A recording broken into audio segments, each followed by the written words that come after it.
குலசேகரன் பட்டினத்தில் வடமாநில இளைஞர் கொலை செய்யப்பட்டதில் கொலைக்கான காரணம் குறித்து போலீசார் தீவிர விசாரணை மேற்கொண்டு வருகிறார்கள். திருச்செந்தூர் அருகே உடன்குடி பகுதியில் அனல் மின் நிலைய பணிகள் நிலக்கரி இறங்குதளம் அமைக்கும் பணி நடைபெற்று வருகிறது.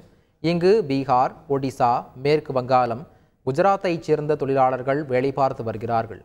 இந்த சூழலில் குலசேகரன் பட்டினம் பைபாஸ் சாலையோரம் விளையாட்டு மைதானத்தில் வடமாநில இளைஞர் அடித்து கொலை செய்யப்பட்டு கிடந்த சம்பவம் பரபரப்பை ஏற்படுத்தியது.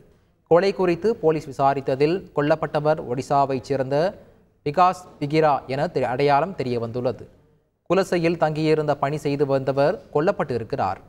சடலத்தை உடற்கூறு ஆய்வுக்கு அனுப்பிய போலீசார் தகராறு காரணமாக அவர் கொல்லப்பட்டாரா, பெண் பிரச்சனையால் கொலை நடந்ததா என்ற கோணங்களில் விசாரித்து வருகிறார்கள்.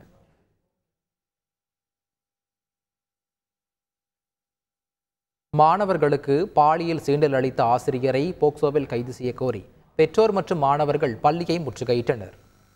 நாமக்கல் மாவட்டம் திருச்செங்கோடு விட்டம்பாளையம் அரசினர் மேல்நிலைப் பள்ளியில் வேதியியல் ஆசிரியராக பணியாற்றும் வேலுச்சாமி மாணவர்களிடம் பாலியல் சீண்டலில் ஈடுபட்டதாக கூறி கடந்த மாதம் மாணவர்கள் புகார் அளித்ததை அடுத்து பெற்றோர் பள்ளியை முற்றுகையிட்டு போராட்டம் நடத்தினர். இதனைத் தொடர்ந்து பள்ளி கல்வித்துறை அதிகாரிகள் விசாரணை நடத்தி ஆசிரியர் மீது உரிய நடவடிக்கை எடுக்கப்படும் என உத்தரவாதம் அளித்ததன் பேரில் அன்றைக்கு போராட்டம் கைவிடப்பட்டது.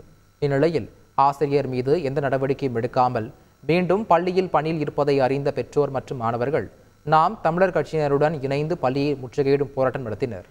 புகாரின் பேரில் உரிய விசாரணை நடத்தி நடவடிக்கை எடுக்கப்படும் என காவல்துறையினர் அளித்த உறுதியின் பேரில் போராட்டம் விலக்கிக் கொள்ளப்பட்டது.